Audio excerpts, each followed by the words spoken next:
مطلب اچھا، اور حافظ صاحب یہ تو بارش نے تو اس کو تھوڑا سا زیادہ اجاگر کر دیا ہے. یہ تباہی تو اس پانی کے نیچے تھی آلریڈی. یہ کوئی یہ تھوڑی ہے کہ یہ بارش آئی ہے اور اس نے پورے 4-4 فٹ کے گڑھے کر دیے. یہ تو تھی تباہی. بھائی جب آپ پراپر کارپیٹنگ نہیں کریں گے، جو سڑکیں بنائیں گے وہ اپنے پورے سٹینڈرڈ پہ نہیں بنائیں گے، صرف جو ہے وہ آپ مٹی پھینکیں گے، کنکر پھینکیں گے اور اس کے بعد 1 انچ کی آپ اس کے اوپر لیئر چلا دیں گے، تو پھر آپ کیسے جو ہے سڑک بنے گی؟ وہ تو بارش سے بہے گی. تو کوئی پراپر سڑک بنانے کا ان کا طریقہ نہیں ہے. کرپشن. اب آپ چلیں، یہ جو اتنا بڑا مسئلہ بن رہا ہے سیوریج کا اور کچرے کا، 66 کروڑ روپے تو نالوں کی صفائی کے صرف اس مونسون کے لیے تھے. صرف اس مونسون کے لیے. وہ جو برساتی نالے چھوٹے بڑے 64 کے قریب ہیں اور پھر بڑے نالوں میں جاتے ہیں، کیا کیا اس پر؟ اگر اس کی صفائی، چلو ابھی تو 1 مہینے سے بارش ہو رہی ہے، پہلی بارش کے اسپیل کے بعد ہی صفائی کر دیتے ظالم، تو یہ حال نہیں ہوتا. اس چادمان نالے میں تو میں گیا تھا نا، وہاں میں نے سنی تھی نا ان کی فریاد کہ کسی کا بچہ اور کسی کی بیوی اس طرح نالے کے اندر گر جائے. ہوا کیا تھا، وہ یو ٹرن لے رہا تھا، اس کو نہیں پتا تھا کہ یہاں پر نالا ہے. سڑک کا لیول اور نالے کا لیول پانی کا برابر تھا. وہ اپنی موٹر سائیکل پہ جا رہا تھا اس لیے کہ اس کے پاس کوئی ٹرانسپورٹ اویلیبل نہیں ہے. یہ پوزیشن یہ ہے کہ چاہے یہ سارے صوبائی حکومت کا علاقہ ہے، شہری حکومت کا علاقہ ہے، کچھ ہمارے علاقے ہیں کنٹونمنٹ کے علاقے ہیں، ڈی ایچ اے ہے، یہ تمام ہے.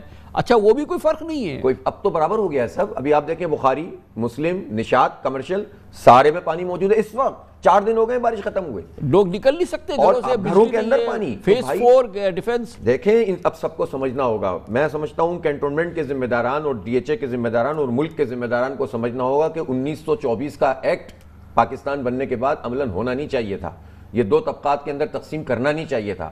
اب جو کچھ تباہی ہو چکی ہے، ایک چین آف کمانڈ دینی چاہیے اس شہر کو. اسپیشلی کراچی سے آغاز کریں آپ، ایک چین آف کمانڈ ہو اور سب کا دائرہ کار طے ہو اور اس کے نتیجے میں پھر نظام آگے بڑھے. اس لولے لنگڑے بلدیاتی نظام سے تو کچھ بھی نہیں ہوگا. لیکن اس کے باوجود ہم کراچی کے شہریوں سے کہتے ہیں کہ خدا کے لیے اب اگر بلدیاتی الیکشن یہ بھاگنے کی کوشش تو کر رہے ہیں اور ہم اس کی مزاحمت کریں گے، لیکن جس دن بھی یہ الیکشن منعقد ہو، خدا کے لیے صحیح راستے کا انتخاب تو کریں. حافظ صاحب یہ سب حکومت ذمہ دار، صوبائی حکومت ذمہ دار، شہری حکومت ذمہ دار، کنٹونمنٹ ذمہ دار، ڈی ایچ اے ذمہ دار، یہ سب ذمہ دار، شہری بھی تو ذمہ دار ہیں. اس صورتحال میں کیوں نہیں اٹھ کے کھڑے ہوتے؟ کیوں نہیں اس کا مقابلہ کرتے اس پوری صورتحال؟ دیکھیں، یہ بات آپ کی کامران خان صاحب بالکل درست ہے. شہریوں کے لیے بڑا سوال ہے. یہ صحیح ہے کہ وہ کہتے ہیں ہم نے بڑی امیدیں باندھی پہلے ایک پارٹی سے، لیکن اس نے ہماری امیدیں پوری نہیں کی. پھر ہم نے دوسری پارٹی سے باندھی، وہ صرف 18ویں ترمیم ہی کرتی رہی. جو کرنے کا کام تھا وہ تو کر دیتے آپ. اور ایک کو کہا تو اس نے کہا اختیار نہیں ہے. رونا رونے سے تو کراچی کا مسئلہ حل نہیں ہوگا. جو جتنا کر سکتا ہے وہ کرے. ہم کھڑے ہوئے، ہم شہریوں کے لیے کھڑے ہوئے، کہ الیکٹرک پہ کھڑے ہوئے، ہم نے نادرہ کے خلاف جد و جہد کی، ہم نے لوگوں کے ایشوز کو ریزالو کیا. پانی کے حوالے سے ابھی بھی ہم ہی سڑکوں، ابھی بھی الخدمت کے رضاکار نالیاں کھود رہے ہوتے ہیں بھائی نالوں کی. یقین کریں، مطلب آج مجھے ایک ڈاکٹر صاحبہ کا فون آیا، یقین کریں انہوں نے کہا اپنے بچوں کو منع کریں، گٹر کے پانیوں میں نہ جائیں، بیمار ہو جائیں گے. ان کی اتنی ریزسٹنس نہیں ہوتی، آپ ان کو کیوں؟ اچھا، اور حافظ صاحب یہ بتائیے گا، تو پی ٹی آئی نے جو کیا سو کیا، یہ ایم کیو ایم نے تو پوری پی ٹی آئی حکومت پلٹ دی. اس وقت تو ان کے بس پر حکومت کھڑی ہے. یہ ایم کیو ایم کے بس پر حکومت قائم ہے اور یہ جماعت کا تحلیل ہو گئی ہے، ہوا میں تحلیل ہو گئی ہے. دیکھیں، جب ہم ڈوب رہے تھے نا تو یہ اپنا ایک مشیر بڑھوا رہے تھے. بن گیا نا ان کا مشیر. بس ان کی تو سیاست ہی 35-40 سال میں یہی رہی نا کہ کراچی کے اوپر جب بھی مسئلہ پیدا ہوا تو آپ جو ہے اٹھاتے ہیں مسئلے کو، اپنا حصہ لیتے ہیں اور کراچی کے لوگوں کو چھوڑ. اسی لیے اب کراچی کے لوگوں نے ان کو چھوڑ دیا ہے. اب کراچی کے لوگ ان کے ساتھ نہیں جائیں گے. لیکن سوال پی ٹی آئی سے بھی ہے کہ دیکھیں، آپ مردم شماری کا مسئلہ تو آپ حل کر سکتے تھے نا. آپ نے نوٹیفائی کیا، آپ کو نہیں کرنا چاہیے تھا. کوٹا سسٹم غیر معینہ مدت کے لیے وفاق کا سبجیکٹ تھا. کہ الیکٹرک وفاق کا سبجیکٹ ہے. K4 منصوبہ آپ نے اپنے ذمہ لیا اور اس کو آدھا کر دیا. تو پی ٹی آئی کو یہ کہہ کر وہ جان نہیں چھڑا سکتی کہ مینڈیٹ ملا اور ہم کچھ نہیں کر سکتے تھے، ہمیں پورا مینڈیٹ چاہیے. اس سے بڑھ کر اور کیا کراچی والے آپ کو دیتے. اس لیے سب اپنی ذمہ داری پوری کی. یار ہم کچھ بھی نہیں ہیں تو لڑتے تو ہیں، کھڑے تو ہوتے ہیں، احتجاج تو کرتے ہیں، دھرنے تو دیتے ہیں. تو الحمدللہ ہمارا یہ نیریٹو، لوگ اگر آ کر کھڑے نہیں بھی ہوئے ہزاروں کی تعداد میں اور لاکھوں کی تعداد میں، تو کم از کم ہمیں سپورٹ تو کر رہے ہیں. یہ بات تو ایک ویو تو بن رہی ہے الحمدللہ. اور اللہ نے چاہا ہمیں جتنا اختیار ملے گا خان صاحب انشاءاللہ اس سے زیادہ کام کریں گے اور باقی کے لیے لڑیں گے انشاءاللہ. یہ بات بالکل صحیح ہے. بہرحال دیکھتے ہیں آئندہ الیکشنز میں کیا ہوتا ہے. لیکن تو کوشش یہ رہی ہے اس پورے نظام کی کہ الیکشن ہو ہی نہیں. بلدیاتی الیکشنز کی میں بات کر رہا ہوں. یقینی طور پہ جماعت اسلامی بڑی محنت سے کام کر رہی ہے. کمرشل بریک، اس کے بعد ذکر کریں گے سپریم جوڈیشل کاؤنسل کا اجلاس ہوا. دراصل سپریم کورٹ میں 5 نشستیں خالی ہے اور انصاف کی جو رفتار ہے وہ اس سے سست ترین ہو جاتی ہے اور آج کوشش تھی کہ 5 نامزد ججز کی تعیناتی ہو جائے، مگر وہاں پہ تعطل ہو گیا اور اجلاس ہی ختم ہو گیا، فیصلہ نہ ہو پایا۔ تفصیل دیتے ہیں چھوٹے سے وقفے کے بعد۔ سپریم کورٹ آف پاکستان کی کارکردگی بری طرح سے متاثر ہو رہی ہے، کیونکہ اس میں 17 ججز کی جگہ اس وقت 13 ججز کام کر رہے ہیں، جبکہ جسٹس سجاد علی شاہ بھی اگلے ماہ کی 13 تاریخ کو ریٹائر ہو جائیں گے۔ اس پس منظر میں آج 5 ججز کی نامزدگیوں سے متعلق چیف جسٹس آف پاکستان جناب جسٹس عمر بندیال کی سربراہی میں 9 رکنی جوڈیشل کمیشن آف پاکستان کا اجلاس ہوا، جس میں چیف جسٹس کی جانب سے نامزد 5 ججز کا معاملہ تنازع کا شکار ہو گیا۔ اجلاس میں سپریم کورٹ میں ججز کی خالی آسامیوں کے لیے بھیجی گئی نامزدگیوں میں جونیئر ججز کے نام شامل کیے جانے پر شدید اعتراضات اٹھے، اور تاریخ میں پہلی مرتبہ ایسا ہوا کہ جب جوڈیشل کمیشن آف پاکستان کے ممبران کی اکثریت نے ان تمام ناموں کو مسترد کر دیا۔ ذرائع کے مطابق 4 کے مقابلے میں 5 ووٹ مخالفت میں آنے پر اجلاس ختم کر دیا گیا۔ بتایا جا رہا ہے کہ جوڈیشل کمیشن میں شامل جن 5 ممبران نے ججز کے ناموں کی سفارش کے خلاف ووٹ دیے، ان میں اگلے سال چیف جسٹس بننے والے جناب جسٹس قاضی فائز عیسیٰ، جناب جسٹس سردار طارق مسعود، وزیر قانون اعظم نذیر تارڑ، اٹارنی جنرل جناب اشتر اوصاف اور نمائندہ پاکستان بار کونسل اختر حسین شامل ہیں۔ سپریم کورٹ میں ججز کی نامزدگیوں سے متعلق پہلے بھی تنازعات سامنے آتے رہے۔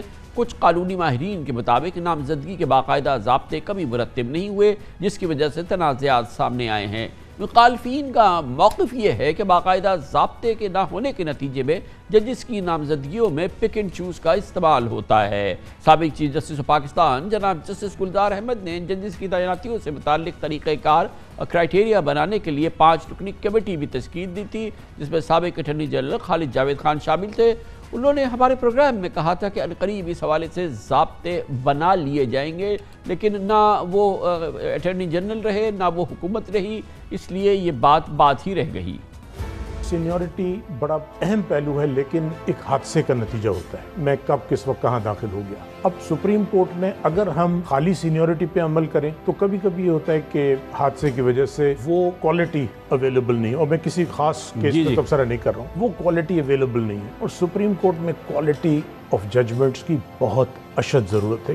جن حضرات کا اعتراض ہے کہ صرف سینیورٹی پہ انسسٹ کیا جائے، وہ صرف سینیورٹی پہ انسسٹ نہیں کر رہے، ان کا کہنا یہ ہے کہ اس سے خدشہ یہ ہے کہ پک اینڈ چوز کا موقع مل جاتا ہے۔ وہ بالکل فریولس آرگیومنٹ نہیں ہے۔ تو میں سمجھتا ہوں کہ اس تمام کے لیے سب سے بہتر یہ ہے کہ ایک ایسا کرائیٹیریا ڈیولپ ہو جس میں سینیورٹی کا عنصر بھی ہو، میرٹ کا بھی ہو، پرفارمنس کا بھی ہو۔ تو میں سمجھتا ہوں کہ اس بحث کے نتیجے میں اب ہم اس طرف جا رہے ہیں کہ بہت جلدی ہمارے پاس ایک ایسا کرائیٹیریا ہوگا اور آبجیکٹیو کرائیٹیریا ہوگا۔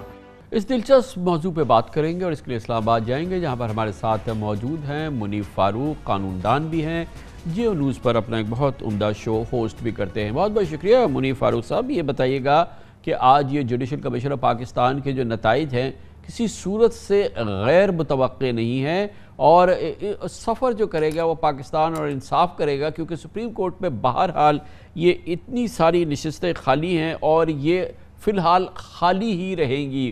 بڑی بدقسمتی ہے آج جو کچھ ہوا ہماری۔ بہت شکریہ کامران خان صاحب۔ دیکھیے سر، گزارش اس طرح سے ہے کہ اس حوالے سے جو میرا ایک ویو رہا ہے ہمیشہ سے، جو جوڈیشل اپوائنٹمنٹس کے حوالے سے، خاص طور پر جب وہ سپریم کورٹ کے لیول کے اوپر ہوں، سب سے بیسک کنسرن یہ ہے کہ یہ کنٹروورسی کوئی اب کی نہیں ہے، پہلے بھی ہوتی رہی ہے، لیکن ایک جو بدقسمت ایلیمنٹ دیکھنے کو مل رہا ہے وہ اس وقت، میں بڑے احتیاط سے اپنے الفاظ کا استعمال کرنا چاہوں گا، کہ جو ایک بڑی ہی تلخ قسم کی ڈویژن نظر آ رہی ہے معزز جج صاحبان کے بیچ۔ اب جس طرح سے جناب جسٹس قاضی فائز عیسیٰ صاحب جو کہ سینئر پیونی جج ہیں، ان کا ایک لیٹر جو کہ اب سوشل میڈیا پہ بھی موجود ہے، وہ انہوں نے خود جاری کیا، انہوں نے لکھا کہ وہ یہاں پر موجود نہیں ہے، اور جبکہ جوڈیشل کمیشن کے حوالے سے، اس کے کانسٹیٹیوٹ کرنے کے حوالے سے آئین بڑا واضح ہے کہ کس طریقے سے اس کو کانسٹیٹیوٹ کیا جانا چاہیے اور اس کے ممبرز کون ہوتے ہیں، یہ آپ کو بھی پتہ ہے، مجھے بھی پتہ ہے۔ لیکن اگر ایک سینئر پیونی جج جس کا وہاں پر ہونا لازمی ہے، وہ اگر یہ کہہ رہا ہے کہ اتنی ارجنسی کیا ہے، اور وہ یہ بھی اس کے اندر لکھ رہے ہیں ان کے اس لیٹر کے مطابق کہ یہ ویکنسیز یا یہ جو ویکیوم تھا سپریم کورٹ میں، یہ تو پہلے بھی موجود تھا، اگر اجلاس کو اگر پہلے 2 دفعہ مؤخر کیا گیا تو اب انتظار کر لیا جاتا ہے۔ یہ تو چلے ہوا تو وہ نا، جیسا کہ جو تجویز کیا تھا، بالکل صحیح تجویز کیا تھا جج صاحب نے، یعنی کہ جناب جسٹس فائز عیسیٰ صاحب نے، وہ تو صحیح ہے، اس کا پس منظر جو آپ بیان فرما رہے ہیں وہ تو بالکل صحیح ہے، لیکن ہوا تو وہ نہ جیسا کہ مثال کے طور پہ آئیڈیلی ہونا چاہیے، لیکن آؤٹ کم آئیڈیل نہیں ہے. آؤٹ کم تو یہ دیکھیں نا کہ وہ یہ اب کیسے ہوگا، کس طریقے سے انتخاب ہو، جبکہ ضابطہ ہی کوئی نہیں ہے کہ کس کو نامینیٹ کیا جائے، نامزد کون ہو اور کون ایلیویٹ ہو سپریم کورٹ کے لیے. جب کوئی ضابطہ ہی نہیں ہے تو یہ کیسے گتھی سلجھے گی؟ اور ججز ریٹائر ہوں گے، ابھی جیسے سجاد علی شاہ ریٹائر ہو رہے ہیں اور ہو جائیں گے، مگر اس کیفیت کے اندر جب ہے ہی کوئی ضابطہ نہیں تو کیسے اپوائنٹمنٹ کیسے ہوگی؟ دیکھیے گزارش یہ ہے سر کہ اس کے اندر دو تین چیزیں ہیں. ایک تو یہ کہ ایک وہ سینیورٹی کا پرنسپل ہے، بڑی لمبی بحث اس کے اوپر ہو سکتی ہے کہ پہلے بھی ایک ویو رہا کہ جو سینئر موسٹ جج ہے یا سینئر موسٹ چیف جسٹس ہے اس کو ایلیویٹ ہونا چاہیے سپریم کورٹ کے اندر. لیکن جو ایک میں دوبارہ عرض کروں گا کہ جو بدقسمت ایلیمنٹ ہے کہ یہ پھر کسی کے کوئی آپ اگر چیف جسٹس آف پاکستان کی گڈ بکس میں ہیں تو وہ جج آ جائیں گے، اگر وہ جونیئر بھی ہیں تو وہ ایلیویٹ ہو جائیں گے. یہ سب کچھ کرتے ہوئے دو چیزیں ہمارے سامنے آتی ہیں. ایک یہ جس طرح آپ نے خود ابھی درست فرمایا کہ کوئی ضابطہ تو ہے نہیں، پک اینڈ چوز کیا جاتا ہے، اور جب آپ کسی کو پک اینڈ چوز کرنے کے اختیارات دے دیتے ہیں تو اس میں پھر ناانصافی بھی ہو سکتی ہے، اس کے اندر کسی کی اپنی پسند بھی ڈومینیٹ کر سکتی ہے. ایک طرف وہ ڈاکٹرن ہے جسے ہم ڈاکٹرن آف لیجیٹیمیٹ ایکسپیکٹنسی کہتے ہیں، لیجیٹیمیٹ ایکسپیکٹیشن کسی بھی سینئر موسٹ جج کی کہ میں اگر میری سروس رہتی ہے، میں ہائی کورٹ کا چیف جسٹس ہوں تو میں میرٹ کرتا ہوں کہ مجھے سپریم کورٹ میں ایلیویٹ ہونا چاہیے.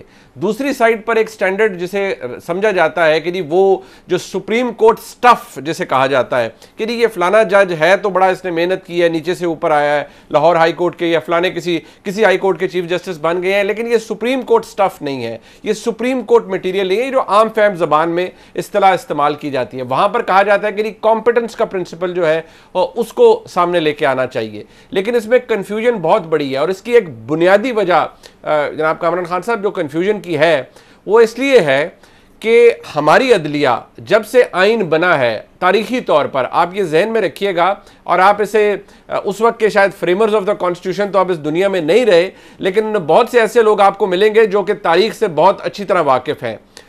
جوڈیشل جو اپوائنٹمنٹس ہیں ان کے اوپر پارلیمنٹری اوورسائٹ ججز نے ہمیشہ اس کی مخالفت کی ہے، اور 18ویں ترمیم کے اندر جب اس کانسیپٹ کو انٹروڈیوس کرانے کی کوشش کی گئی ایک دفعہ پھر تو لٹکا دیا گیا 18ویں ترمیم کو ان دا بیلنس، اور کہا گیا کہ بھائی اس کو یہ اڑ جائے گی جب تک آپ 19ویں ترمیم نہیں کریں گے. ایک بہت بدقسمت کردار اس وقت کی سیاسی جماعت مسلم لیگ نون نے ادا کیا جب میاں نواز شریف صاحب نے دباؤ ڈالا کہ جی اگر آپ نے جوڈیشل اپوائنٹمنٹس کرنی ہے تو آپ پھر اب یہ قانون یا آئین کے اندر ترمیم بھی آنریبل سپریم کورٹ سے پوچھ کر کریں.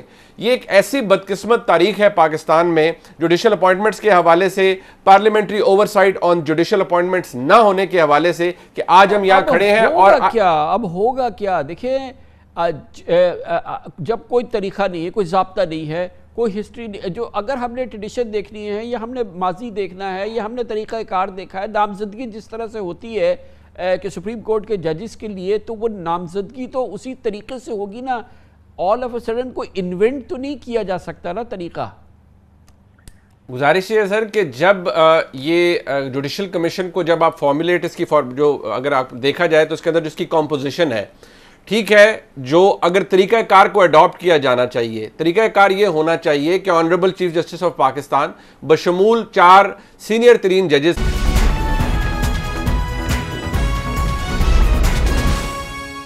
کل بہت بڑی سیاسی کامیابی، یعنی کہ پنجاب میں ضمنی الیکشن بھرپور طریقے سے جیتنا، پنجاب اسمبلی میں اکثریت قائم کرنا، اس کے بعد پنجاب میں اپنی حکومت قائم کرنے کے بعد عمران خان نے وکٹری سپیچ کی.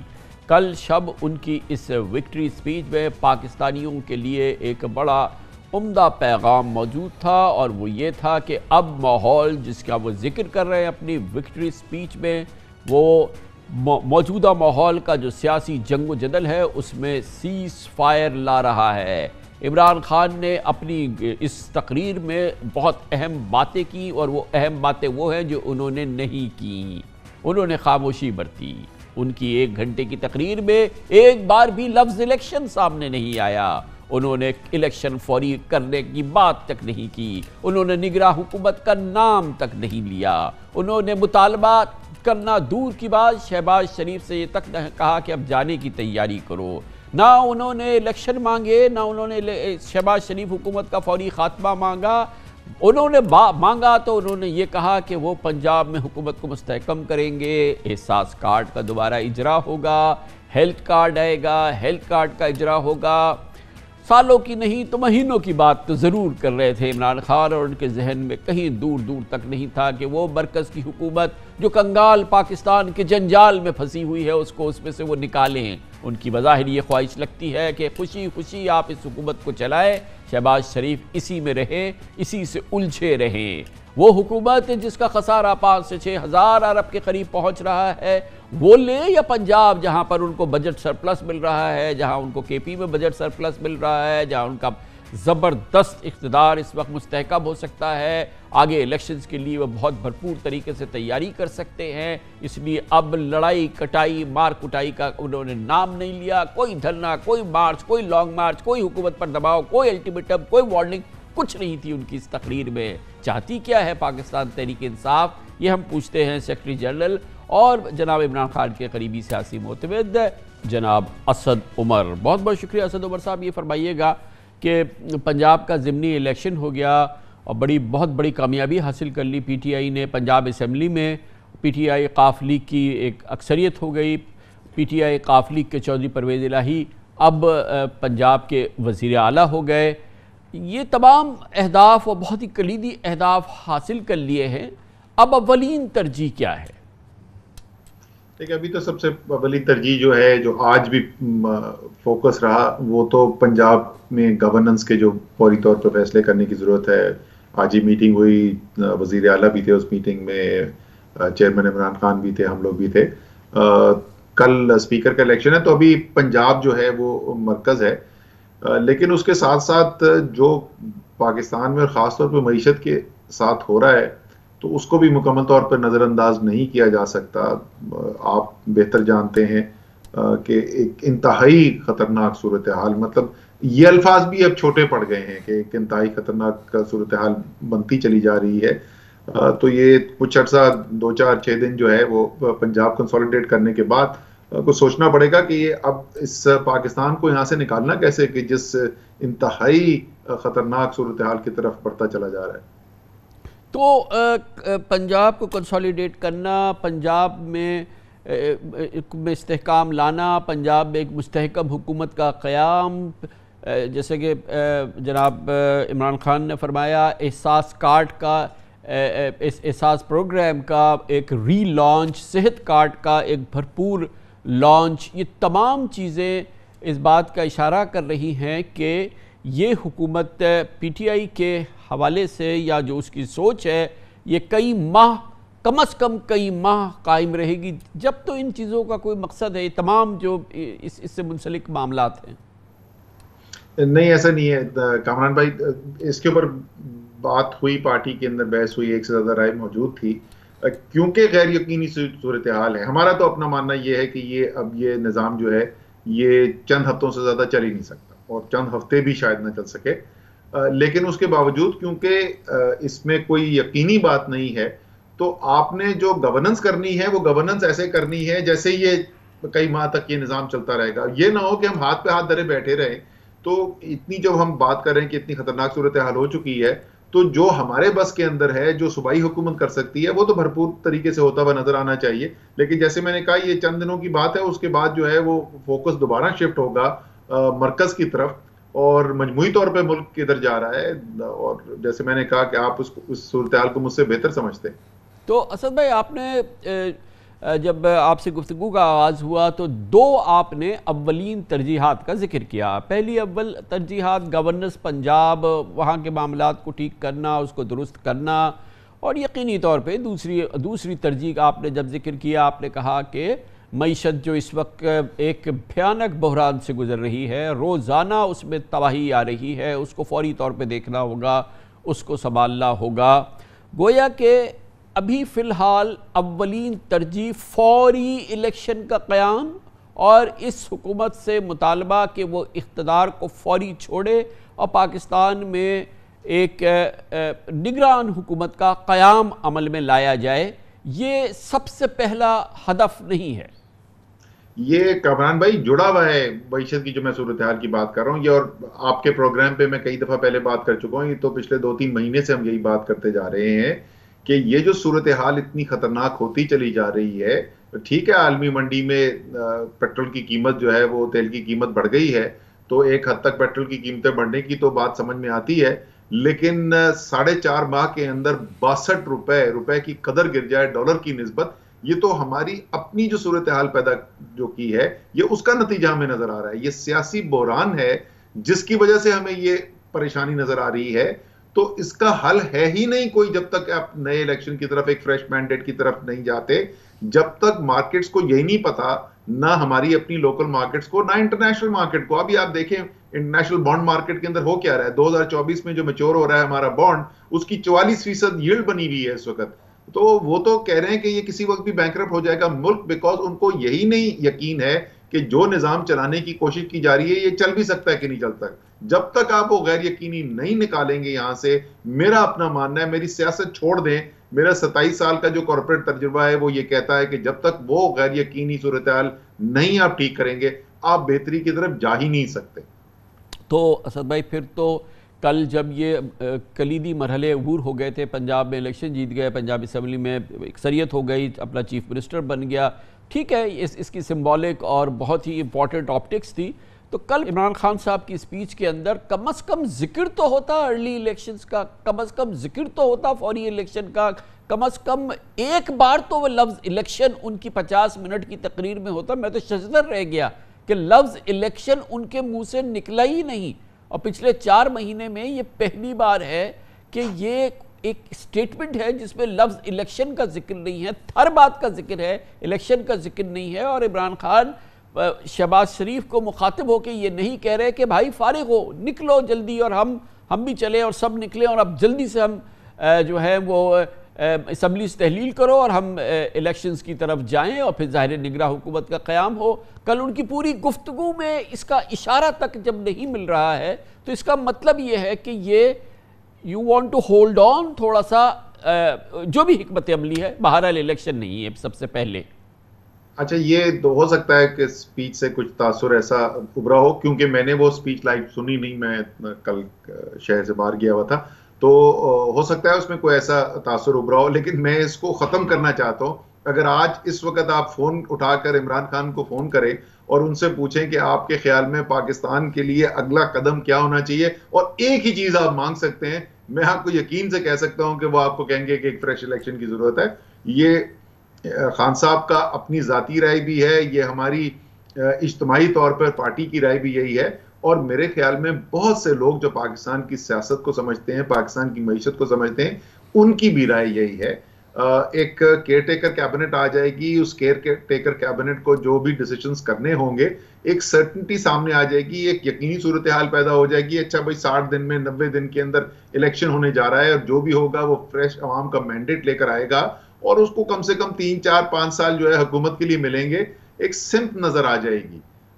تو بالکل, میں اگر ایسا تاثر آپ کے ذہن میں آیا تقریر سن کے کہ خان صاحب کے لیے اب نئے الیکشن ضروری نہیں ہے, تو ایسا بالکل بھی نہیں ہے. جہاں تک آپ, اور یہ بھی بات جو میں ابھی کہنے والا ہوں یہ کوئی نئی بات نہیں ہے, میں 3 ماہ سے کہہ رہا ہوں کہ اگر آپ مجھ سے سیکرٹری جنرل تحریک انصاف کے طور پر پوچھیں کہ کیا یہ حکومت چلتی رہے ابھی, تو میرے یہ سیاسی انٹرسٹ میں ہے اگر میں صرف اپنی پارٹی کو دیکھوں, اور وہ ثابت ہو گیا. یہ میں 3 ماہ سے بات کہہ رہا تھا, 17 جولائی کو وہ ثابت ہو گیا جو میں کہہ رہا تھا. میرے خیال میں تو مسلم لیگ نون کا سیاست دفن ہوتی جا رہی ہے یہ حکومت چلانے کے چکر میں. زرداری صاحب کا معاملہ الگ ہے, وہ تو مزے کر رہے ہیں, وہ دیکھ رہے ہیں اپنے پرانے دشمن کو تباہ ہوتے ہوئے دیکھ رہے ہیں, لیکن نون کے یہ انٹرسٹ میں نہیں ہے. لیکن ملک نہیں افورڈ کر سکتا, جو ملک کے حالات ہوتے چلے جا رہے ہیں. آخر کار ہماری بھی امید یہی ہے نا, خواہش بھی یہی ہے, اور ہمارا ماننا بھی یہ ہے کہ اگلی حکومت دوبارہ عمران خان کی بننے جا رہی ہے. یہ جس کھائی میں ہم گرتے جا رہے ہیں, یہاں سے تو نکالتے 2 سال لگ جائیں گے. تو سر پھر تو خان صاحب کو کل کی تقریر میں اس کے علاوہ تو کوئی بات ہی نہیں کرنی چاہیے تھی. ایک پلان دیتے, ایک فوری طور پہ روڈ میپ دیتے ٹورڈز دی الیکشن, اس حکومت کو کہتے, وقت دیتے, ہفتہ 10 دن 2 دن 5 دن 10 دن کہ جی آپ جائیے, آپ نہیں جاتے تو ہم آ رہے ہیں, کیونکہ ہم ایک دن اس پہ بھاری ہے. چہ جائے کہ لفظ الیکشن ہی منہ سے نہ نکلے, چاہے جائے کہ لفظ حکومت جائے بھی نہ منہ سے نکلے، چاہے جائے کہ نگراں حکومت بھی نہ نکلے، اور ذکر ہو تو صرف یہ کہ نیا الیکشن کمیشن تشکیل دیا جائے، اور وہ الیکشن کمیشن آپ ہی بتائیے کیسے تشکیل دیا جائے، مگر جب الیکشن کا وہ ذکر ہی نہیں کر رہے تو یہ تو ایک بہت بڑا اس وقت سوالیہ نشان بن گیا ہے پی ٹی آئی کی حکمت عملی کے حوالے سے۔ اچھا جی، میں آپ کو جیسے میں نے کہا نا پہلے کہ کیونکہ میں خود سن نہیں سکا تھا تقریر، تو وہ مجھے نہیں پتا کہ کس بات سے یہ تاثر آیا، لیکن بطور سیکرٹری جنرل پاکستان تحریک انصاف کے میں آپ سے کہہ رہا ہوں کہ ہمارا آج بھی یہ مطالبہ بھی ہے اور ہمارا دل سے یقین بھی ہے کہ پاکستان کے لیے بہترین راستہ، بلکہ واحد راستہ اس بحران سے نکلنے کا ہے یہی کہ ایک فریش الیکشن کیا جائے، شہباز شریف صاحب کھڑے ہوں، اعلان کریں کہ وہ بھی اس نتیجے پہ پہنچے ہیں ایک نیا الیکشن کرانے کی ضرورت ہے، اور اس کے ساتھ ہم بیٹھ جائیں گے کہ لوازمات کیا اس کے لیے طے کرنی ہے، الیکشن کمیشن کیا ہوگا، تاریخ کیا ایگزیکٹ اس کی ہونی چاہیے، یہ تمام لوازمات اس کے بعد بیٹھ کے ڈسکس کیے جا سکتے ہیں۔ لیکن میرے خیال میں اگر سب سے اہم اعلان کوئی بھی کر سکتے ہیں اس وقت شہباز شریف، وہ اعلان ہے ہی یہی، پاکستان کے لیے بھی بہتر ہے، مسلم لیگ نون کی سیاست کے لیے بھی یہی بہتر ہے۔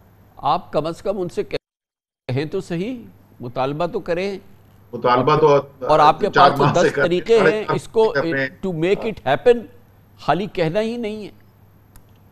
اچھا چلیں، میں یہ جو اگر کوئی آپ کے خیال میں کمی رہ گی میں خان صاحب سے بات کر لوں گا، وہ انشاءاللہ تعالی کل جو بھی نیکسٹ ٹائم میرے خیال میں کل وہ بات کریں گے، کیونکہ اسپیکر کا الیکشن ہے پنجاب اسمبلی کا، میں بھی لاہور جا رہا ہوں، وہ بھی جا رہے ہیں، تو وہاں پر ضرور بات کرنے کا موقع ملے گا۔ یہ آپ کو اگر اس میں کوئی ابہام ہے وہ کل کلیئر ہو جائے گا۔ یہ بھی فرمائے گا اسد عمر صاحب کہ یہ ابھی جو حکمراں اتحاد ہے وہ اس کی میٹنگ وغیرہ ہوئی ہے، اس کے بعد جو انٹیریئر منسٹر ہیں رانا سلام اللہ خان، انہوں نے کہا کہ جی ہم بالکل الیکشن کے لیے تیار ہیں۔ 3 دن سے خبریں آ رہی ہیں کہ نواز شریف صاحب جو ہیں وہ ان لوگوں سے کہہ رہے ہیں کہ بس اب آپ الیکشن کی طرف جائیں، اور ایک عام سا بھی جو شخص ہے پاکستانی وہ سمجھ رہا ہے کہ یہ جو حکومت ہے اس کا تو پولیٹیکل کیپٹل ایروڈ ہو گیا، 3 مہینے کے اندر بالکل کہیں غائب ہو گیا، اور اس نواز شریف صاحب سے زیادہ کون سمجھتا ہے۔ تو پرہیپس کہ یہ لوگ بھی اب ڈیسپریٹ ہوں گے یا ہونے والے ہیں، یا اگر نہیں ہوئے تو خیر بہرحال اللہ حافظ ہے، کہ الیکشنز کے لیے ہو۔ اور ابھی انٹیریئر منسٹر نے کہا کہ ہم الیکشن کے لیے تیار ہیں اور ہمیں اس کا اشارہ دے، اور پی ٹی آئی جو ہے وہ کے پی سے اور پنجاب اسمبلی سے کو تحلیل کر دے، اور پھر الیکشن کا آغاز ہو جائے گا۔ میں آپ کو سنوا دیتا ہوں، پھر آپ اس پہ تبصرہ فرمائیے گا۔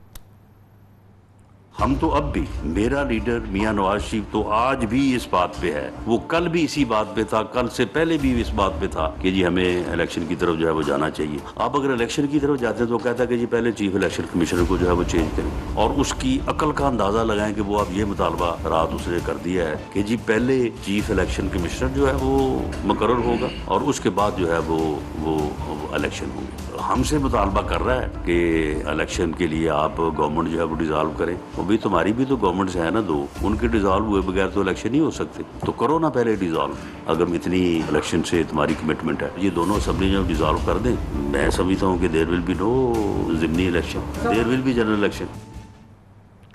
جی اسد بھائی، ایک طرف وہ کہہ رہے ہیں میرا لیڈر، اور ان سے بولے کہ لیڈر آپ کا کچھ اور کہتا ہے، وزیر اعظم آپ کا کچھ اور کہتا ہے، آپ کے سابق وزیر اعظم کچھ اور کہتے ہیں۔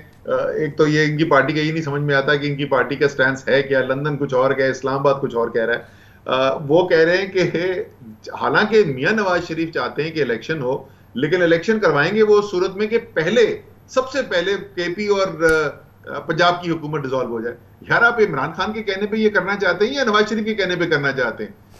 اس وقت کامران بھائی صورتحال یہ ہے، بالکل ہم چاہتے ہیں ایک نیا الیکشن کمیشن ہو جو یہ الیکشن کروائے۔ مسلم لیگ نون جو ہے ان کے پاس اختیار صرف واقعی میں ہے اس وقت نیشنل اسمبلی ڈیزالو کرنے کا، وہ وزیر اعظم کو ثواب دید ہے، وہ ایڈوائز دے سکتے ہیں پرائم منسٹر پریزیڈنٹ کو کہ ڈیزالو کر دی جائے۔ باقی صوبائی اسمبلیاں جو ہیں ظاہر ہے وہ ان کے کنٹرول کے اندر نہیں ہیں، اسی لیے ہم سمجھتے ہیں کہ ان کو بھی وہ الیکشن کی طرف جانا چاہتے ہیں، یا کم سے کم یہ کہتے ہیں کہ نواز شریف جانا چاہتے ہیں الیکشن کی طرف، تو پھر ان کو وہ اعلان کر کے ہمارے ساتھ بیٹھنا پڑے گا۔ ہم بالکل جس دن یہ اسمبلی اپنی ڈیزالو کرنے کے لیے تیار ہوں گے، ہم اس کے ساتھ اعلان کریں گے، ہم بھی اسی دن ڈیزالو کریں گے۔ اس میں کوئی ابہام نہیں ہونا چاہیے لیکن ہم یہ نہیں کریں گے کہ ہم اپنی اسمبلیاں پہلے ڈیزالو کر کے بیٹھ جائیں اور لندن سے کچھ اور بیان آئے اور اسلام آباد سے کچھ اور بیان آئے. منطقی بات ہے، بالکل منطقی بات کہہ رہے ہیں آپ. تو گویا یہ بات آپ بالکل کلیئر کر رہے ہیں کہ یہ آپ کے ذہن میں کوئی دو رائے نہیں ہے کہ جیسے کہ اس سے پہلے جب پی ٹی آئی کی حکومت تھی تو یہ کہا گیا تھا کہ بھئی زرداری صاحب تو نہیں اسمبلی ڈیزالو کریں گے، وہ سندھ کے الیکشن جب بھی ہوں گے اور فلاں صوبے میں ہماری حکومت ہے تو وہاں پہ الیکشن بعد میں ہوں گے، ہم کراتے رہیں گے جب بھی ہماری مرضی ہو. پی ٹی آئی اور آپ لوگ سب جو ہیں پی ٹی آئی وہ اس سوچ کی بالکل قطعی نہیں ہے کہ کر دیں وہ قومی اسمبلی کو تحلیل، ہماری پنجاب میں حکومت ہے یا ہماری اسمبلی ہے یا ہماری کے پی میں ہے، وہ جب ہم چاہیں گے ہم کرائیں گے الیکشن. کیونکہ یہ گفتگو جب پی ٹی آئی کی حکومت تھی ہوتی رہی تھی. اس پہ کوئی دو رائے نہیں ہے کہ آپ جنرل الیکشن چاہتے ہیں، پورے ملک میں ایک وقت پہ الیکشن ہونے چاہیے جیسے ہمیشہ ہوتے آئے. بالکل ایسا ہی ہے جی. اس وقت جو ہے ظاہر ہے کون اقتدار چھوڑنا چاہتا ہے، لیکن جیسے میں نے کہا کہ ملک جس شدید بحران کا شکار ہو گیا ہے، یہ فریش مینڈیٹ کے بغیر یہاں سے نکلا نہیں جا سکتا. اور میں یہ نہیں کہہ سکتا کہ جہاں میری حکومت ہے وہ چلتی رہے اور آپ کی جہاں حکومت ہے وہ ختم کر دی جائے. بالکل وہ سارے کے سارے تمام پاکستان کے اندر ایک فریش مینڈیٹ کی ضرورت ہے اور تمام سیاسی پارٹیوں کو جس کے پاس جہاں بھی اس کا سب سے زیادہ اقتدار تو تحریک انصاف کے پاس ہے. آزاد کشمیر میں بھی ہم ہیں، گلگت بلتستان میں بھی ہم ہیں، کے پی میں بھی ہیں، پنجاب میں بھی ہیں. لیکن جو صورتحال ہے وہاں سے نکلنے کے لیے ہر ایک کو اپنا اپنا حصہ چھوڑنا پڑے گا، ورنہ یہ بحران جو ہے وہ آپ جانتے. اس وقت کامران بھائی میں تو سناٹے میں آ گیا سن کے. اس دن مجھے ملا ایک آدمی کہ فارماسیوٹیکل کی دوائیاں بنانے کی خام مال جو ہے را مٹیریل کی ایل سی نہیں کھول رہی اس وقت. کدھر پاکستان کو لے کے جا رہے ہیں؟ یہ کوئی اندازہ بھی ہے لوگوں کو یہ جو بیٹھے میں اقتدار کے اندر کہ سیاست کے چکر کے اندر ملک کے ساتھ ہونے کیا والا ہے؟ یہ صنعتیں بند ہو رہی ہیں، آپ کو پتہ ہے انڈس موٹرز بند ہو گئی ہے، ٹویوٹا بند ہو گئی ہے اور روزانہ اس قسم کی خبریں آ رہی ہیں. اچھا بھائی ایک چیز یہ ذرا سا بتائیے گا کہ پاکستان کے آئین و قانون کو اوبویسلی سامنے رکھتے ہوئے جو الیکشن کمیشن کی تشکیل نو کی بات کر رہے ہیں عمران خان صاحب، یہ فرمائیے گا کہ آئینی طور پہ یہ کیسے ممکن ہے؟ دیکھیں اس وقت جو صورتحال ہے وہ یہ ہے کہ الیکشن کمیشن کے 2 ممبرز تو ابھی لگائے گئے جس میں کنسلٹیشن کی گئی ایک ایسے لیڈر آف اپوزیشن کے ساتھ جو لیڈر آف اپوزیشن اعلانیہ کہہ چکا ہے کہ میں نے اگلا الیکشن مسلم لیگ نون کے ٹکٹ پہ لڑنا ہے. مطلب یہ مذاق ہے نا آئین کے ساتھ. تو اگر ساری پولیٹیکل پارٹیز یہ کہتی ہیں کہ ہمارے خیال میں پاکستان کو آگے لے جانے کے لیے ایک نئے الیکشن کی ضرورت ہے اور نیا الیکشن ایک ایسا کمیشن بنائے جس کو سب مانے کہ یہ غیر جانبدار ہے، تو میرے خیال میں آئین اس کے آڑے نہیں آتا. ہاں اگر صرف تحریک انصاف یہ کہے گی تو پھر بالکل وہ آئینی طور پہ اس کا راستہ نہیں ہے. اسی لیے ہم یہ کہہ رہے ہیں کہ اگر یہ اعلان کر دیں، اگر شہباز شریف، چلے ہم ان کی بات مان لیں، ہم رانا ثناء اللہ کی بات پر یقین کر لیتے ہیں کہ شہباز شریف جو ہے وہ نواز شریف کی بات ہی مان جائیں اور ایک نیا الیکشن اناؤنس کر دیں تو پھر یہ تمام باتیں جو ہیں وہ بیٹھ کے کی جا سکتی ہیں. اچھا سے یہ فرمائیے گا فرسٹ تھنگ فرسٹ، سب سے امپورٹنٹ اکانومی کی سچویشن ابھی آپ نے خود بیان کر دی، آپ سے زیادہ کوئی سمجھتا بھی نہیں ہے. اور اس وقت جو صورتحال ہے وہ یہ کہ لب بام ہے ہمارا آئی ایم ایف پروگرام کا ریسٹوریشن اور بورڈ کی میٹنگ ہو رہی ہے 26 اگست کو ہمیں بتایا گیا ہے. پرائر ایکشنز ہم نے سارے کر لیے ہیں تقریباً، بلکہ سبھی پورے کر لیے ہیں اور اس سے منسلکہ پھر بہت ساری چیزیں ہونی ہیں. ہماری ایکسٹرنل لائبلٹیز کو میٹ کرنے کے لیے ملٹی لیٹرل سے ہماری چیزیں آنی ہیں اور پھر یہ تمام چیزیں جو ہیں یہ رول آؤٹ ہونی ہیں اور اس کو اب ہم کسی صورت سے ہلا جلا نہیں سکتے. آپ کے ذہن میں خاکہ کیا ہے معیشت کو رواں دواں رکھنے کے لیے، پٹری پہ لانے کے لیے اور ان چیزوں کو برقرار رکھ کے مستحکم بنانے کے لیے کہ اس کو جب منتخب حکومت آئے اس کے حوالے کر دیا جائے، اس کے لیے آپ فرمائیے کہ ذرا تفصیل سے مجھے بتائیے کہ اب سے جب تک نئی حکومت آئے کیا ہونا چاہیے؟ دیکھیں اس وقت جو سب سے زیادہ جو فوری ہمارا مسئلہ ہے وہ یہ ہے کہ ہمارے جو زر مبادلہ کے انفلوز ہوتے ہیں وہ بری طریقے سے متاثر ہو گئے. ہمارا خسارہ تو ہمیشہ ہوتا ہے بجٹ کا، کبھی زیادہ ہوتا ہے، بجٹ نہیں بلکہ بیرونی خسارہ ہمارا جو ہے کبھی زیادہ ہوتا ہے کبھی کم ہوتا ہے، لیکن خسارہ ہمیشہ ہوتا ہے. لیکن ساتھ ساتھ ہمارے پاس اور ذرائع سے انفلوز آتے رہتے ہیں جس سے ہم وہ خسارہ پورا کر دیتے ہیں. اب وہ کیونکہ غیر یقینی صورتحال جیسے ہی پیدا ہوئی تو انفلوز ڈرائی اپ ہونے شروع ہو گئے اور ریزروز ہمارے گر کے 8.2 بلین ڈالرز پہ آدھے رہ گئے. صرف 3 ماہ کے اندر آدھے رہ گئے. 2.3 بلین ڈالر ہم چائنا سے لے کے آئے، 10 دن کے اندر اس میں سے نصف سے زیادہ پیسہ ہمارا پھر اڑ چکا تھا. تو سب سے پہلی تو چیز یہ ہے کہ اس ہیمریجنگ کو روکا جائے اور جیسے میں نے کہا نا کہ وہ سرٹنٹی ضروری ہے. تو کرنا یہ پڑے گا تمام سیاسی پارٹیوں کو کہ سیاسی پارٹیاں تو ایک دوسرے کے خلاف بیان بھی دیتی ہیں، تنقید بھی کرتی ہیں، لیکن جو کیئر ٹیکر کیبنٹ آئے گی پھر ان کو جو ایمرجنسی ایکشنز لینے پڑیں گے، پھر تمام سیاسی پارٹیوں کو بیک کرنا پڑے گا کہ ہم اون کریں گے اس فیصلے کو، اور جس وقت ہماری حکومت آئے گی جو بھی لیگل کمٹمنٹس کر دی گئی ہیں پھر ان کمٹمنٹس کو کے اوپر پورا اترا جائے گا۔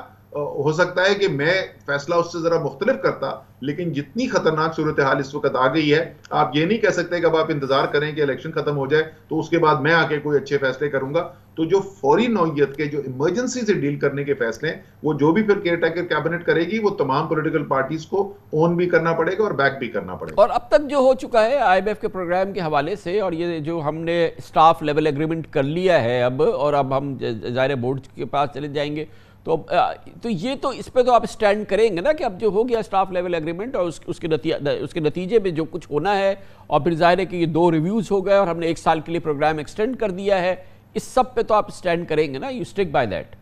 جی، جو انٹرنیشنل کمٹمنٹس ہو جاتی ہیں کامران بھائی، وہ تو کوئی بھی رسپانسبل گورنمنٹ جو ہے وہ اپنی انٹرنیشنل کمٹمنٹس کو پورا کرتی ہے۔ ضروری نہیں ہے کہ آپ ہر فیصلے سے اتفاق کریں، ہو سکتا ہے اگر آپ وہاں پر بیٹھے ہو تو آپ مختلف فیصلے کریں، لیکن جب ایک دفعہ انٹرنیشنل کمٹمنٹس ہو جاتی ہیں تو وہ کسی بھی رسپانسبل حکومت کے لیے ضروری ہے اس انٹرنیشنل کمٹمنٹ پہ پورا اترا جائے، تو اس میں تو میرے خیال میں کوئی دو رائے نہیں ہے۔ اچھا، یہ فرمائیے گا کہ آپ کس حد تک اس معاملے میں آپ کی دلچسپی کیا ہے، آپ کی رائے کیا ہے، اور آپ سے مطلب اوبویسلی پاکستان تحریک انصاف، آپ عمران خان، آپ تمام لوگوں کی، کہ ایک اور بہت اہم عمل ہے جو کہ اب سے چند مہینوں کے اندر ہونا ہے، وہ نئے چیف آف آرمی اسٹاف کا تقرر ہونا ہے، اور نومبر میں جنرل باجوہ کی ریٹائرمنٹ ہے۔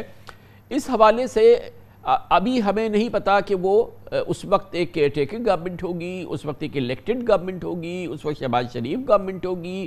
اس سلسلے میں آپ کی دو ٹوک رائے کیا ہے؟ دیکھیں، جو بھی لیگل اتھارٹی جس کے پاس ہے وہ اپوائنٹمنٹ یہ کرے گا، یہ کوئی اچھی سچویشن نہیں ہوگی کہ اس قسم کا فیصلہ جو ہے وہ کوئی کیئر ٹیکر کیبنٹ کر رہی ہو، وہ اتنی کو مناسب چیز نہیں ہے۔ لیکن میں آپ کو ایک بات بتاؤں، یہ جو اتنی زیادہ لوگ اس ایک فیصلے کے اوپر زور ڈالتے ہیں، میں ہمیشہ یہ کہتا ہوں کہ اس کا مطلب وہ پاکستان کی تاریخ سے ناواقف ہے۔ آپ پاکستان کی تاریخ اٹھا لیں اور جتنے بھی آرمی چیفز نے پولیٹیکل انٹرونشن کی ہیں، چاہے وہ ڈائریکٹ ہوں یا انڈائریکٹ ہوں، وہ تمام کے تمام وہ تھے جن کو اس وقت کے چیف پرائم منسٹر نے خود اپوائنٹ کیا تھا۔ تو اگر آپ صرف سیاسی پوائنٹ سے دیکھنے سے، اور اگر میں اپوائنٹ کروں گا تو پھر وہ میرا آدمی ہوگا، سر وہ جس دن سیاہی سوکھے گی نہیں نا اس نوٹیفیکیشن کی، تو وہ اس کے بعد وہ آزاد آدمی ہوتا ہے پاکستان آرمی کا چیف۔ تو میرے خیال میں اس کو بالکل سیاسی پہلو سے دیکھنا ہی نہیں چاہیے، جو بیسٹ پروفیشنل سولجر ہے اس کو آپ کو اپوائنٹ کرنا چاہیے، اور چاہے کوئی بھی ہو اس وقت، جو بھی اتھارٹی ہو وہ اس کو کرے، خواہ چاہے وہ اس وقت وہاں پہ ایک کیئر ٹیکر گورنمنٹ ہو۔ جی، مطلب ایسی صورت ہے جیسے میں نے کہا، وہ کوئی بہت ایک ڈیزائربل سچویشن نہیں ہے، لیکن اگر ایسی سچویشن آ جاتی ہے تو میرے خیال میں یہ میں ذاتی رائے دے رہا ہوں کیونکہ کبھی بھی یہ پارٹی کے اندر اس بات کے اوپر ڈسکشن نہیں ہوئی ہے، لیکن میرے خیال میں وہ کوئی ایسا کوئی میک اور بریک ایشو نہیں ہوگا۔ اور آپ کی پارٹی نے ابھی 4 مہینے پہلے تک آپ حکومت میں تھے، اور یہ سن ظاہر ہے کہ یہ سن اسی فیصلے کا ہے، تو آپ کی پارٹی نے کوئی رائے بنائی ہوئی تھی جب اقتدار سے ہٹی کہ کون چیف آف آرمی اسٹاف ہوگا جنرل باجوہ کی جگہ، یا یہ کہ ان کو کوئی ایکسٹینشن ہوگی یا کچھ؟ نہیں، بالکل نہیں، اور یہ عمران خان صاحب جو ہیں وہ پبلکلی یہ بات کہہ بھی چکے ہیں کہ انہوں نے تو ابھی سوچنا بھی نہیں شروع کیا تھا کہ کون اگلا آرمی چیف ہوگا، اس میں اتنا وقت باقی تھا کہ انہوں نے تو ابھی اپنا مائنڈ بھی نہیں اس کے اوپر اپلائی کیا تھا۔ تو یہ جو تمام چمگوئیاں ہوتی ہیں کہ انہوں نے کوئی فیصلہ کر لیا اور فلانے صاحب جو ہیں انہوں نے نیکسٹ آرمی چیف بن جانا تھا، وہ عمران خان صاحب پبلکلی آن ریکارڈ ڈینائی کر چکے ہیں اس بات کو۔ تھینک یو سو مچ سر، بہت بہت شکریہ جناب اسد عمر، سیکرٹری جنرل پاکستان تحریک انصاف۔ پاکستان تحریک انصاف کی حکمت عملی جو کہ بہت اس وقت امپورٹنٹ ہے پوری قوم اور ملک کے لیے، وہ آپ کے سامنے رکھ رہے تھے۔ کمرشل بریک، اس کے بعد دیکھنا یہ ہے کہ پاکستان کی دوسری بڑی سیاسی جماعت پاکستان مسلم لیگ نون، جس نے اقتدار حاصل کیا پی ٹی آئی سے، اس نے کیا حاصل کیا، کیا کھویا، کیا پایا، اب تک اس کو کتنا فائدہ ہوا یا نقصان ہوا، اور آگے چل کے کیا اس کو کرنا چاہیے، اور کیا کیا نقصان ہوا اور کیا کیا فائدہ، ان سب کا احاطہ کرتے ہیں تفصیل سے چھوٹے سے وقفے کے بعد۔ حکمراں اتحاد اور اس کے دوسرے اتحادی سخت کشمکش میں مبتلا ہیں کہ اب کیا جائے۔ پنجاب اور کے پی میں عمران خان کی حکومت قائم ہو چکی ہے۔ گلگت بلتستان میں، آزاد جموں کشمیر میں پہلے ہی عمران خان کی حکومت ہے اور اب تیزی سے عمران خان کا انفلوئنس پوری حکومت پہ بنتا چلا جا رہا ہے۔ اور دوسری جانب مشکل فیصلوں کی وجہ سے پی ڈی ایم میں شامل جماعتیں، خاص طور پر پاکستان مسلم لیگ نون، اپنی مقبولیت کھو چکی ہے، بلکہ غیر مقبولیت کی نئی حدود میں داخل ہو چکی ہے۔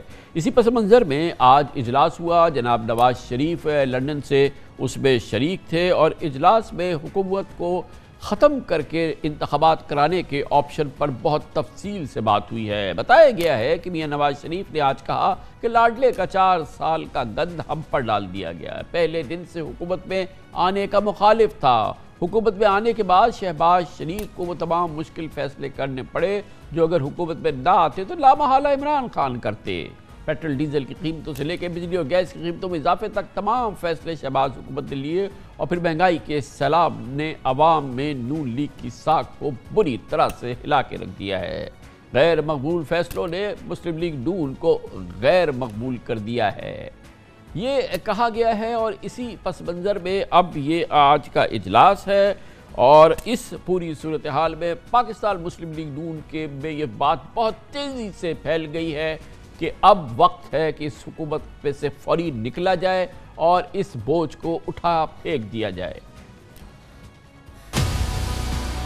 ہمیں بڑے مشکل فیصلے کرنے پڑے ہیں، ہم نے وہ فیصلے کیے ہیں، ان کی سیاسی قیمت ہم نے ادا کی ہے، جس میں ایک الیکشن آپ کے سامنے ہے کہ ان مشکل فیصلوں کا اثر پولنگ بوتھ پر پڑتا ہے، اس میں کوئی شبہ نہیں ہے۔ اس کی ایک سیاسی قیمت ہے، وہ قیمت ہم نے ادا کر دی ہے، شاید مزید بھی ادا کرنی پڑے۔ ہم نے قصداً جانتے ہوئے حکومت جو ہے سنبھالی کہ مالی مشکلات ہیں اور ہمارا ووٹر جو ہے وہ ناراض ہوگا، مہنگائی ہوگی، ہمارا گراف نیچے جائے گا۔ ہم نے اپنا پولیٹیکل کیریئر جو ہے اس کو کمپرومائز یا اس کو لوز کرنا جو ہے افورڈ کر لیا ہے اور دانستہ طور پہ کیا ہے۔ ہمیں بھی معلوم ہے کہ ہمارا سیاسی کیپٹل ایروڈ ہو رہا ہے، ہم برے بننے کے لیے تیار ہیں۔ ہم اپنے پولیٹیکل کیپٹل کو، اپنی سیاسی ساکھ کو داؤ پہ لگا کے اس وقت پاکستان کو بچا رہے ہیں۔ راستہ یہ تھا کہ یا پولیٹیکل اپنا نقصان کریں یا ملک کا نقصان کریں، تو یہ فیصلہ ساری جماعتوں نے کیا کہ پاکستان کو نقصان ہونے سے بچانے کے لیے ہمیں یہ سخت فیصلے کرنے پڑیں گے جس میں شاید ہم پولیٹیکلی لوز کریں۔ کسی کو شوق نہیں ہے پولیٹیکل پارٹی کوئی بھی ہو کہ وہ اپنے پولیٹیکل کریڈٹ کے اوپر کمپرومائز کرے، کوئی بھی نہیں کرتا، اور یہ بہت بڑا فیصلہ ہے۔ ہم نے یہ کلیکٹیو ڈیسیژن کیا ہے، بہت بھاری بوجھ ہے، یہ اتار کے پھینکنا آسان تھا اور اس کو اپنے سر پہ لے لینا بہت مشکل تھا، تو یہ مشکل کام ہم نے کیا ہے۔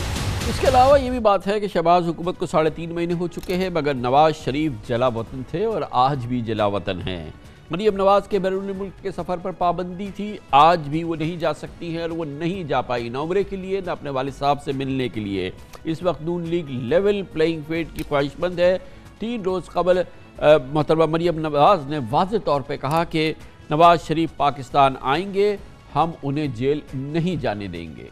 نواز شریف صاحب کو بھی پاکستان آنے کی اجازت ہونی چاہیے۔ نواز شریف ایک ایسا شخص ہے جس پر صرف الزام لگے، آج تک کوئی الزام ثابت نہیں ہوا، لیکن فیصلہ جوں کا توں برقرار ہے، نواز شریف کی سزا بھی جوں کی توں برقرار ہے۔ نواز شریف صاحب واپس آ سکتے ہیں، ان کا ملک ہے، لیکن میں اب ان کو جیل نہیں جانے دوں۔ کیوں؟ یہ جیل نواز شریف کا مقدر ہے، وہ جیل میں عمران خان کیوں نہیں جاتا، اس جیل میں پی ٹی آئی کے لوگ کیوں نہیں جاتے، ان کی 24 گھنٹوں کے اندر ضمانت کیوں ہوتی، ان کی رازداری ضمانتیں کیوں ہوتی، یہ اب میں نہیں ہونے دوں۔ اگر لیول پلینگ فیلڈ نہیں ملے گی تو یہ نظام ہمیں منظور نہیں ہے، میں پھر قوم کے پاس جاؤں، نواز شریف کے کروڑوں چاہنے والے ووٹرز ہیں ان سے رجوع کروں، یہ ناانصافی اب نہیں ہوگی۔ لیول پلینگ فیلڈ ملے گی اور نواز شریف آئے گا، جیل نہیں جائے گا، اس کو بھی ضمانت ملے گی، سب کے خلاف ایک جیسا سلوک ہوگا، ورنہ یہ فیصلے ہم نہیں مانیں گے۔ میں کے صیغے میں بات کر رہی ہے مریم نواز، مگر بات بڑی امپورٹنٹ ہے۔ وہ کہتی ہیں کہ 3.5 مہینے ہو گئے، نواز شریف جلا وطن تھے، جلا وطن ہیں، انہوں نے ذکر نہیں کیا مگر پہلے کر چکی ہیں کہ وہ باہر جا نہیں سکتی، سفر کر نہیں سکتی تھی، نہ اب کر سکتی ہیں۔ بتایا گیا ہے، کہا یہ گیا ہے حکومت کی جانب سے کہ نواز شریف آئیں گے تو انہیں گرفتار ہونا پڑے گا، اور اب یہ پوری صورتحال ہے۔ اور اس پوری صورتحال کے باوجود یہ تمام غیر مقبولیت اور یہ جو تمام اثر ہوا ہے اس حکومت میں آنے کا، وہ اپنی جگہ ہے۔ اسی لیے تو مریم نواز اب پھر کہہ رہی ہیں، زور زور سے کہہ رہی ہیں کہ یہ لولی لنگڑی حکومت جو ہے ہمیں 2 منٹ اپنے پاس نہیں رکھنی چاہیے تھی۔